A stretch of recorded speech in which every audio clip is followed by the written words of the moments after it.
Let's move on to the next talk, the Lunar Explorer satellite mission.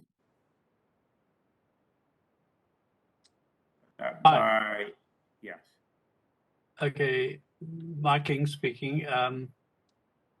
I'm just presenting here a concept for a spacecraft which can be fitted with radar and optical sensors.